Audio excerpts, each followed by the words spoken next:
જે આજનો પ્રથમ પ્રશ્ન છે, બ્રહ્મ સંબંધ શા માટે અને ઈ લેવાથી શું ફાયદો થાય? આપણે ત્યાં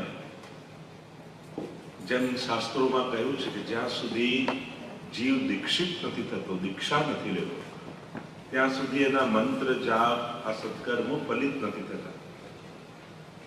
ગુરુ મુખે જ્યારે મંત્રની દીક્ષા ધારણ કરે ત્યારે એ પરંપરામાં જોડાય. કથા એવી છે કે જ્યારે મહાપ્રભુજી ભૂતલ પર પધાર્યા, પવિત્ર એકાદશીનો દિવસ, અને ચિંતા કરી રહ્યા છે કે આ જીવનો પ્રભુ સાથે સંબંધ કઈ રીતે થાય. કારણ શાસ્ત્રોમાં તો કહ્યું છે કે જ્યારે જીવ નિર્દોષ થાય, સર્વ દોષોમાંથી મુક્ત થાય તો પ્રભુ એનો સ્વીકાર કરે. પણ જીવ તો હજારો દોષોથી ભરેલો છે. આપણે તો છોડવા માંગીએ છતાંય છૂટતું નથી. અપરાધો તો ક્ષણે ક્ષણે જાણતા અજાણતા થાય છે. તો શું આપણા જેવા જીવોનો પ્રભુ ક્યારે સ્વીકાર જ નહીં કરે? આ ચિંતા જ્યારે મહાપ્રભુજી કરી રહ્યા હતા કે અનેક દોષોથી ભરેલા જીવનો નિર્દોષ પ્રભુ સાથે સંબંધ કઈ રીતે થાય, અને જ્યારે ચિંતા કરી રહ્યા હતા અને મધ્યરાત્રિએ પવિત્ર એકાદશીની જે સિદ્ધાંત રહસ્યમાં વર્ણન કર્યું છે, શ્રાવણ શ્યામલે પક્ષે એકાદશ્યામ મહાનિશી સાક્ષાત ભગવતા પ્રોક્તમ તદક્ષરસ ઉચ્યતે, અને એ સમયે મધ્યરાત્રિએ સાક્ષાત પ્રભુ પ્રગટ થયા અને એમણે આ બ્રહ્મ સંબંધ મંત્ર શ્રી મહાપ્રભુજીના, અને આ બ્રહ્મ સંબંધ મંત્ર છે શું?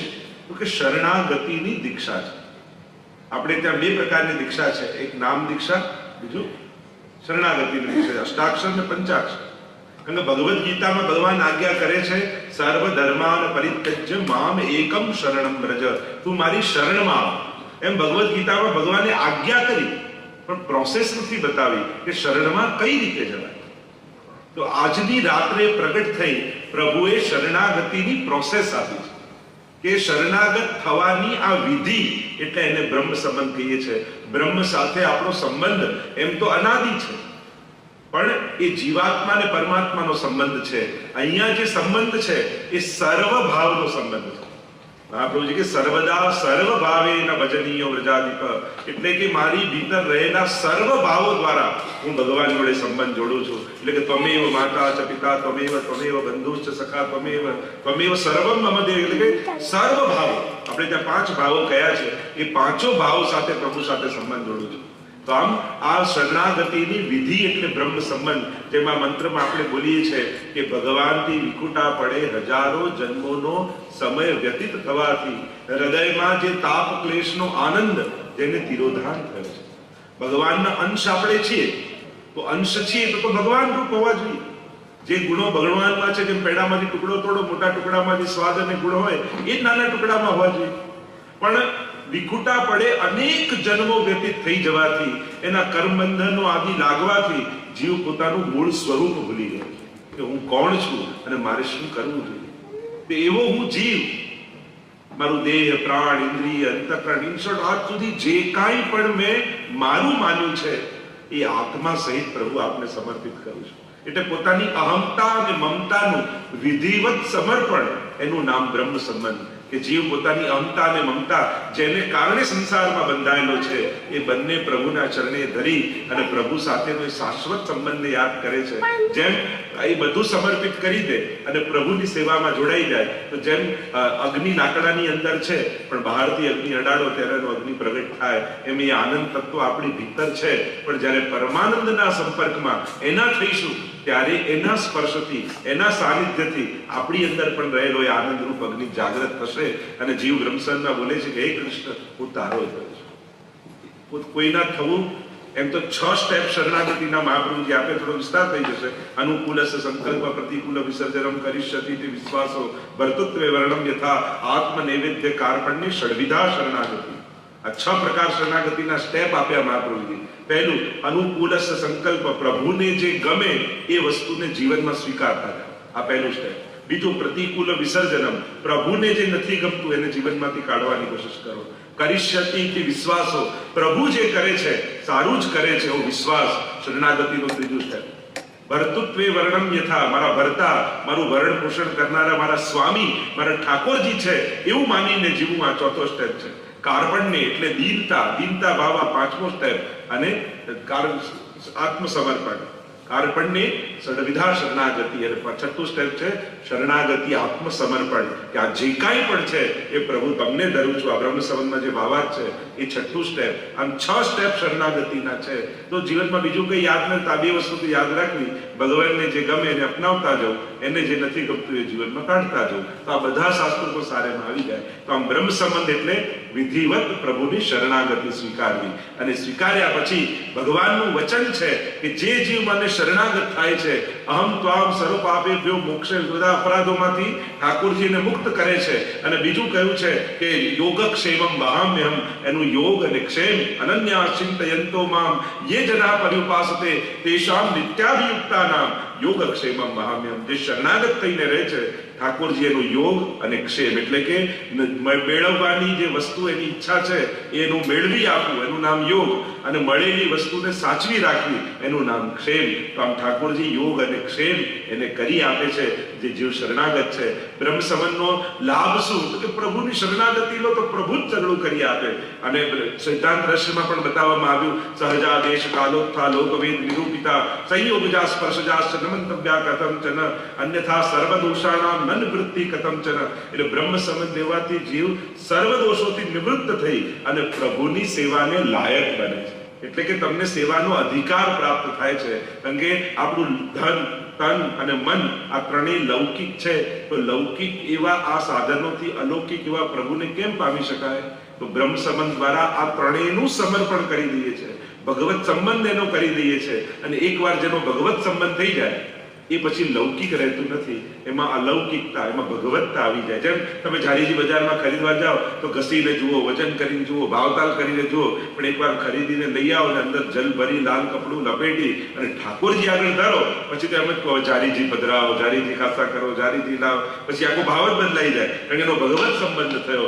એમ જ આપણું આ તન, મન, ધન ત્રણેય લૌકિક છે તો ભગવાનને સુધી પહોંચી શકતું નથી, પહોંચાડી શકતું નથી. પણ જ્યારે બ્રહ્મ સંબંધ કરીએ છીએ તો હવે આપણું ધન પ્રભુને લાયક થયું, હવે આપણો દેહ પ્રભુને લાયક થયો, હવે આપણું મન પ્રભુને લાયક થયું. એટલે બ્રહ્મ સંબંધ દ્વારા ભગવત ભક્તિની લાયકાત આપણે સિદ્ધ કરીએ છીએ.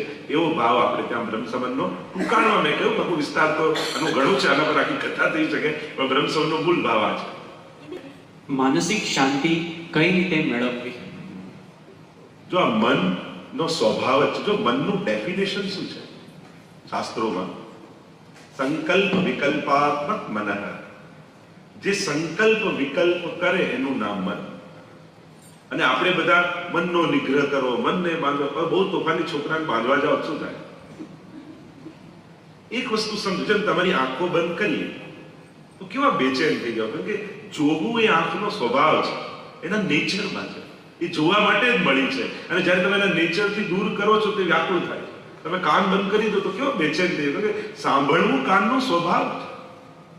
તમે તો તમારા પગ બાંધીને ચાલતા તો કેવો બેચેન, ચાલવું પગનો સ્વભાવ છે, એને એમાં જ આરામ છે, એને એમાં જ ખુશી છે. એમ જ સંકલ્પ વિકલ્પાત્મક મન. આ મનને બહુ પકડવા જાવ છો ને, બાંધી દઉં, પકડી દઉં, સ્થિર કરી દઉં. અરે જે ડિપ્રેશનમાં હોય ને એનું મન સ્થિર હોય, કાં યોગીનું હોય, કાં ડિપ્રેશનમાં કે જેને કોઈ ઈચ્છા જ ન જાગતી. એટલે સૌથી પહેલા માઇન્ડમાંથી આ કાઢી નાખો કે મનનો નિગ્રહ કરવો છે, મનને બાંધી રાખવું છે, મનને એક જગ્યાએ લગાડ. ચંચળતા મનનો સ્વભાવ છે અને એમાં જ ભક્તિ માર્ગની સિદ્ધિ છે. આજે ચંચળ મન હોય તો જેમ થાય, જો આજે શિંગાર કર્યા તો રિપીટ થઈ, કાલે જુદા, આજે જે સામગ્રી કરી કાલે જુદી. સ્થિર જ મન હોય, મનનો ફાયદો ચંચળનો કેટલો? અહીંયા બેઠા બેઠા નાથ દ્વારા દર્શન કરી પાછા આવી ગયા, વગર ટિકિટ વિઝા. અહીંયા બેઠા બેઠા તમે વ્રજમાં જઈને પરિક્રમા કરીને પાછા આવી ગયા. મૂળ વાત છે એ ચંચળ મનનો લાભ લેતા આપણને આવડે છે. એનો નિગ્રહ કરવાની જે ખોટી મહેનત કરીએ છીએ, એને સ્થિર કરી દો, સ્થિર કરી દો. ભક્તિ માર્ગમાં એને સ્થિર કરવાની જરૂર જ નથી, એનો સદુપયોગ કરતા શીખો. ઘણી વાર લોકો સેવા કરવા બેસીએ ત્યારે જ ખોટા વિચાર, ખરેખર વિચાર આવતા નથી. તમે ઠાકોરજી આગળ બેઠા ને, વિચાર મનમાં જ હતા. જેમ આંખમાં કાજળ લગાડી હોય, આંખને દેખાય ન દેખાય, પણ આંગળીથી લઈને આમ દૂર કરો તો કાજળ દેખાય. એમ મનમાં જ વિચારો હતા બધા ખરાબ, પણ ઠાકોરજી આગળ બેઠા એટલે મનમાં રહી ન શક્યા, એટલે તમને છોડીને ગયા, એટલે તમને દેખાયા કે વિચાર આવતા નથી. હંમેશા એવું વિચારું, જો આ વિચાર ગયો, આ 5 વાર આવું કરશો તો મન શાંત થઈ જશે. તમે એમ વિચારો વિચાર આયો તો વધારે તમે ભોજન આપો છો. આવતા નથી, તમને છોડીને જાય. અને જો ઠાકોરજીનો પ્રભાવ કેવો, ઠાકોરજી આગળ બેઠા અને તમને ભાન તો થયું કે મારું મન તો ભટકી રહ્યું છે. બાકી 24 કલાકમાં ક્યારે લાગે છે? સૌથી પહેલો પ્રભાવ એ ઠાકોરજીનો કે પ્રભુ આગળ બેઠા એટલે સમજ તો આવી કે મારું મન તો ભટકે છે, આ ક્યાં જઈ રહ્યું છે. આ એમની કૃપાનો પ્રભાવ છે. પણ મન તો ચંચળ છે, એને વિષયો સારા આપો. કારણ કે આપણે સબ્જેક્ટ નથી આપતા એટલે પોતે જઈને ખોટા સબ્જેક્ટો ગોતી આપે. એટલે મનની ચંચળતા રોકવાની જરૂર નથી, મનને સારા સબ્જેક્ટો આપવાની જરૂર છે. અને શાંતિ તો ગઈકાલે મેં કહ્યું સમજણથી આવે. એવા જો તમે બહુ બિઝી હો છો ને કામમાં, ત્યારે તમારું મન નથી ભટકતું. જોજો કામમાં બહુ બિઝી હશો અને જ્યાં ફ્રી થઈને બેઠા આખું મન ભટકવા. બીજું, તમે જ્યારે આનંદમાં હો છો ત્યારે મન નથી ભટકતું. નંદ મહોત્સવ કરતા ક્યારે મન ભટક્યું? ક્યારે ન ભટકે. તમે જ્યારે દુઃખી હો છો, ઉદાસ હો છો, ત્યારે મનને મોકો આપો છો કે મન ભટકે. એટલે મન સ્થિર રાખવાનો એક જ ઉપાય છે, આનંદમાં રહેવું. એટલે પ્રસન્નતા એ જ શાંતિનું કારણ છે. અને પોતાની સમજપૂર્વક તથૈવ તસ્ય લીલેતિ મત્વા ચિંતામ ધૃતમ તજેત. મહાપ્રભુજી પણ મંત્ર આપ્યો. જો વિવેક ધૈર્યાશ્રય નામનો કેટલો સુંદર ગ્રંથ મહાપ્રભુજી આપણને બધાને આપ્યો છે. જીવનમાં કેવો વિવેક રાખવો, ત્રિદુઃખ સહનમ ધૈર્યમ, કેવું ધૈર્ય રાખવું અને એના દ્વારા આશ્રય કઈ રીતે સિદ્ધ કરવો, એ તો આખા માનવ જાતિ માટેનો આ ગ્રંથ છે. વિવેક ધૈર્યાશ્રય અદ્ભુત ગ્રંથ. કારણ કે શાંતિની દુનિયામાં દરેકને જરૂર છે. કહેતા નથી એક ભક્તે તપ કર્યું ને બહુ પ્રસન્ન થયા ભગવાન, તો તું માંગી લે. તો લક્ષ્મીજી હાથ દબાયો, ક્યારે આને એમ કહેશો માંગી લે તો બધું લઈ લેશે આપણું, જોશે નહીં આપણી સામે. પ્રભુ કે ચિંતા ના કરો. અને પેલા જ્યાં પ્રભુએ કીધું માંગે ત્યાં આપણું લાંબુ લિસ્ટ કાઢ્યું. પ્રભુ એક થેલામાં બધું ભરી દીધું અને હવે ચાલતો થયો પ્રભુને છોડીને. લક્ષ્મીજીએ કહ્યું, મેં કીધું આને બધું આપશો તો પાછો વળીને નહીં જુએ. ઠાકોરજી કે ચિંતા ન કરો, મેં બધું આપ્યું છે પણ શાંતિ મારી પાસે રાખી લીધી છે. એટલે એક દિવસ એને ગોતતો એ મારી પાસે ચોક્કસ આવશે. તો તમે શરણમ ગચ્છ સર્વભાવેન ભારત તત્ પ્રસાદાત પરામ શાંતિ. શરણાગતિ જ શાંતિનો ઉપાય છે. જેટલી શરણાગતિ દ્રઢ થતી જશે ને એટલી જીવનમાં નિશ્ચિંતતા અને શાંતિ આવશે. આપણી દરેક ચિંતા પ્રભુ પ્રત્યેનો અવિશ્વાસ પ્રગટ કરે છે. કારણ શું? આપણને પ્રભુ પર ભરોસો નથી. હું તો કહું છું, પછી બીજા કોઈના એક્ઝામ્પલ નહીં, આપણા જ જીવનના એક્ઝામ્પલ જુઓ ને. પાછલા વર્ષો એમ થતું હતું, ઓહો ન્યુઝીલેન્ડમાં PR થશે કે નહીં, થશે કે નહીં, વિઝાનું થશે કે નહીં, જોબ મળશે કે નહીં. તો દરેક સમયે ભગવાન આપણું કરતા આવ્યા છે. તો આજ સુધી જે કરતો આવ્યો આપણું, શું ભવિષ્યમાં આપણું નહીં કરે? કાંઈ બીજા કોઈના એક્ઝામ્પલની વાત નથી કરતું. તો આપણા જ જીવનમાં આપણે બધા ચેક કરીએ કેવા સમય આવ્યા. ઘણા એમ થયું કે હવે ફસાઈ ગયા, ચારે બાજુથી ઘેરાઈ ગયા, હવે કેમ નીકળીશું, હવે તો સમાપ્ત બધું. છતાંય ઠાકોરજી બધેથી આપણને કાઢ્યા છે. તો એ અત્યાર સુધી જે કરતો આવ્યો એ હજી પણ કરશે. ભરોસો રાખો. જેટલી શ્રદ્ધા દ્રઢ થશે એટલી જીવનમાં નિશ્ચિતતા આવી જશે. ભગવાને બુદ્ધિ આપી છે એટલે બુદ્ધિ વાપરો, મન સુધી આવવા ન દો. આપણી તકલીફ એ જેમાં મન લગાડવું જોઈએ એમાં બુદ્ધિ લગાડીએ, અને જેમાં બુદ્ધિ લગાડીએ એમાં હાથ લગાડીએ. દિલ ખોલ લેતે अपने यारों के साथ तो खोलना ना पड़ता औजारों के साथ. આ હૃદય ખોલીને બધા જોડે શેર કરી લીધું હોત તો આ ડોક્ટર કોઈ ચીરફાડ ન કરવી પડી હોત. અને આ બધી વસ્તુ કોઈ ગોળી ખાઈ લેવાની શાંતિ તો આવતી, ઊંઘ નહીં ખાઈ લો સુઈ જાવ તો થાય. મૂળ વાત એ તો જયારે જાગો ત્યારે પાછું માથું ભારે જ થઈ જાય. મૂળ વાત છે સમજણ અને શરણાગતિ. એ જ શાંતિનો મંત્ર છે. શ્રી કૃષ્ણ શરણમ મમ. પ્રભુ મારા માથે બિરાજે છે. આ વાત જેટલી વાર આપણને યાદ રહે એ જીવનનો મંત્ર. બોલવાનો શબ્દ અષ્ટાક્ષર બોલવાની વાત નથી, એક સમજણ છે કે હું કૃષ્ણની શરણે છું. શરણા બ્રહ્મ સંબંધ લીધા પછી તો નિશ્ચિત થઈ જવા. પછી આ ટોપલા પેલું કહેતા કે એક રાજા જતો હતો અને ઉનાળાના દિવસો તે ખેડૂત પોટલું લઈને બેઠો, બીજે ગામ જવું હતું. રાજાને આવી દયા કે ઉનાળામાં ક્યાં જશે, એને રથ રોક્યો. રાજાએ કહ્યું બેસી જા મારી. અરે મહારાજ આપના રથમાં હું ક્યાંથી બેસું? અરે હું તને કહું છું ને બેસી જા, તને હું ઉતારી દઉં. તો કે ના ના મારો ભારત આપના રથમાં મુકાય, હું તને આજ્ઞા કરું બેસી જા. પેલો ગભરાતો પોટલું લઈને ચડ્યો તો ખરા, પણ પોટલું માથે રાખીને બેઠો. રાજાએ કહ્યું પોટલું તો મૂકી દે. ના ના, એક તો હું બેઠો છું, પાછું પોટલું મૂકી દઉં, આટલો ભાર હું રથ ઉપર ના આપું. લોકો પણ એ ભાર આમાં જ છે. આપણે બધાએ શરણાગતિ લીધી, બ્રહ્મ સંબંધ લીધા, તોય ચિંતાના પોટલા લઈને ફરીએ છે, પણ પ્રભુના શરણે છીએ એટલે નિશ્ચિંત થઈ જવા, કોઈ ચિંતા નહીં. એટલે શરણાગતિનું સ્મરણ કરો, આપણે નિશ્ચિંતા આવશે. શ્રી કૃષ્ણ 11 વર્ષ અને 52 દિવસ પછી મથુરા ગયા. એમને વાંસળી રાધાજીને આપી હતી. તો ફોટામાં કે મૂર્તિઓમાં મોટી વયના કૃષ્ણને વાંસળી સાથે કેમ બતાવે છે? તમે જે મોટી વયના કહો છો, તમે જો આ એક વસ્તુ શાસ્ત્રોક્ત સમજવાની છે. કૃષ્ણ ભક્તિ આપણે ઘણીવાર બહુ કન્ફ્યુઝન છે. કૃષ્ણ માટે પણ કન્ફ્યુઝન છે. કૃષ્ણ બે તત્વ રૂપે થાય છે. એક વિષ્ણુના અવતાર રૂપે પણ કૃષ્ણ છે, અને એક સર્વ અવતારોના અવતારી પરબ્રહ્મ કૃષ્ણ, જેમાંથી બ્રહ્મા વિષ્ણુ મહેશ પ્રગટ થાય છે. આપણે એક પરબ્રહ્મ કૃષ્ણને ભજીએ છીએ. અને સારસ્વત કલ્પના દ્વાપરમાં જે પરબ્રહ્મ કૃષ્ણ છે એ પોતે નંદ બાબાને ત્યાં પ્રગટ થયા હતા. એટલા માટે આપણા આરાધ્ય પ્રભુ કોણ છે? કે સારસ્વત કલ્પના દ્વાપરમાં પ્રગટેલા શ્રી કૃષ્ણ. બાકી દરેક કલ્પના દ્વાપરમાં કૃષ્ણ અવતાર થાય છે, દરેક કલ્પમાં થાય છે, પણ એ દરેક કલ્પમાં પ્રગટતા કૃષ્ણ એ અવતાર રૂપે હોય છે, પૂર્ણ પુરુષોત્તમ નથી હોતા. કેવળ સારસ્વત કલ્પના દ્વાપરમાં. જો અન્ય પુરાણો કરતા ભાગવતજીની મહત્તા કેમ છે? ભાગવતજીની મહત્તા અન્ય પુરાણોમાં પણ કૃષ્ણ કથા આવે છે, પણ ભાગવતજીની મહત્તા એટલા માટે છે કે એમાં સારસ્વત કલ્પની લીલા છે, એ પૂર્ણ બ્રહ્મ કૃષ્ણની લીલા છે. તો ઠાકોરજીમાં આ બે ધર્મ, એક નિત્ય લીલાવાન કે પ્રભુની લીલાઓ નિત્ય છે, અને બીજું વિરુદ્ધ ધર્માશ્રય. આપણે ભલે કહીએ 11 વર્ષ 52 દિવસ ઠાકોરજી બિરાજ્યા, પણ જો તમે શિક્ષાપત્ર વાંચ્યું તો એમાં વિરુદ્ધ ધર્માશ્રયનો ગુણ ભગવાનનો બતાવે. પ્રભુ કેવા છે? એક જ ક્ષણે બાળક પણ છે અને એ જ ક્ષણે કિશોર પણ છે. એક જ ક્ષણે અબૂધ પણ છે, એ જ ક્ષણે સર્વજ્ઞ પણ છે. એક ક્ષણે નિર્બળ છે, એ જ ક્ષણે સબળ પણ છે. આવો વિરુદ્ધ ધર્માશ્રયતાનો ગુણ ઠાકોરજીમાં બિરાજે છે. અને એટલા માટે તમે પીછવાઈઓ જોશો ને તો ત્યાં તમને કોઈ બાલકૃષ્ણ નહીં દેખાય, બધા કિશોર વયના ઠાકોરજી જ દેખાશે. કારણ નંદાલયમાં એ બાલક છે, પણ જ્યારે નિકુંજમાં પધારે છે ત્યારે કિશોર વયના થઈ જાય છે. આ વિરુદ્ધ ધર્માશ્રયતાનો ગુણ પ્રભુની અંદર બિરાજમાન છે. એટલે સદાય વ્રજમાં એ બાલક પણ છે, સદાય કિશોર પણ છે. અને એટલા માટે આ જે વેણુનાદ કરતા મોટા બતાવવામાં આવે છે વ્રજની જ લીલાઓ, પણ એ કિશોર લીલા છે બધી. જ્યાં બાલ લીલા હોય ત્યાં બાલક બની જાય, અને જ્યાં મોટા હોય ત્યાં કિશોર થઈ જાય. એટલે તો આપણે ત્યાં સર્વદા સર્વ ભાવે એક બહુ મોટી ગેરસમજ છે. શું પુષ્ટિ માર્ગમાં લોકો એમ છે કે અહીંયા તમારે બાલકૃષ્ણની સેવા ના.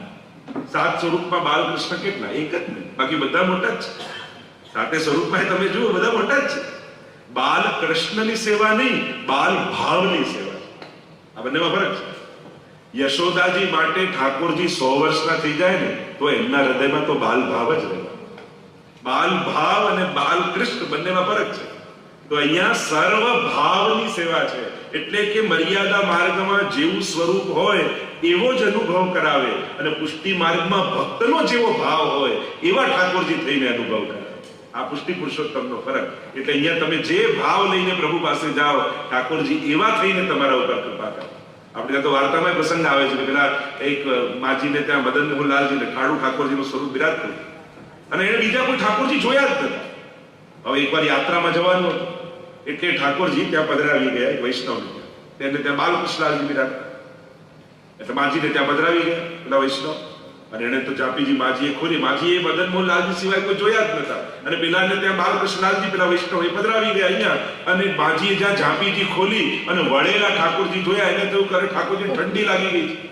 આ પેલો વૈષ્ણવ ધ્યાન રાખતો નથી, ગુસાઈજી કેવા ને ત્યાં ઠાકોરજી પધરાવી દીધા. આ ઠંડીમાં સાચવતો નથી, બિચારા ઠંડીમાં કેવા કકડીને વળી ગયા.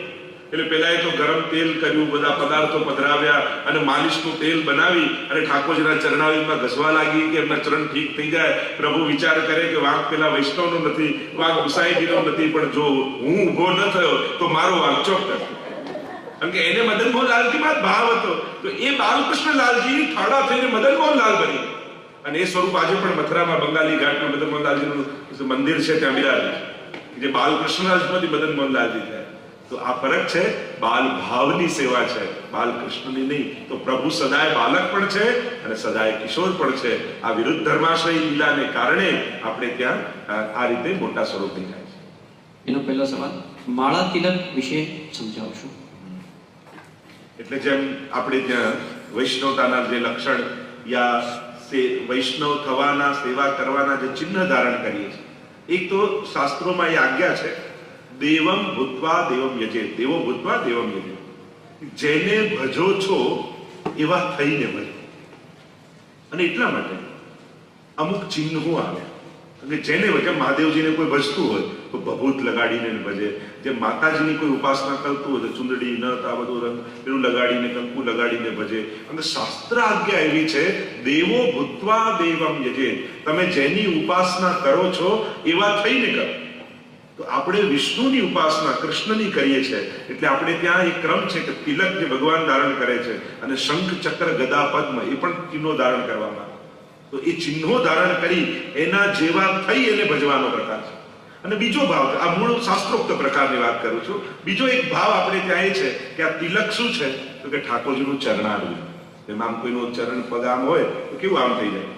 તો એ ચરણારવિંદ આપણા મસ્તક પર, અને ચરણારવિંદમાં અનેક ચિહ્નો છે. હવે જો એ ચર્ચા કરવા જાઉં તો ઘણો સમય જાય, કયા કયા ચિહ્નો કયું કયું ફળ આપે. પણ એમાં અંકુશનું ચિહ્ન છે ચરણારવિંદ. એટલે કે આપણું મન પેલા મદમસ્ત હાથી જેવું છે, પણ ઠાકોરજીના ચરણરૂપ અંકુશ એમાં આવે તો એનો નિગ્રહ મનનો થાય અને આપણું ચિત્ત ભગવાનમાં જાય. એટલા માટે તિલક ધારણ કરીએ. પણ મૂળ વાત ઠાકોરજીની શરણાગતિનો એમના ચરણ ચિહ્નનો છે. કંઠી, એક તો તુલસીજી પ્રભુને પરમ પ્રિય છે અને શાસ્ત્ર એવી આજ્ઞા કરે છે કે કંઠી ધારણ કર્યા વગર એક ડગલું પણ મનુષ્ય ચાલવું ન જોઈએ. એ શાસ્ત્રની એવી આજ્ઞા છે. કંઠી ધારણ કર્યા વગર તમે પાઠ, શાસ્ત્ર, મંત્ર જાપ કરો એ પણ સિદ્ધ થતા નથી, એવી પણ શાસ્ત્રોની આજ્ઞા છે.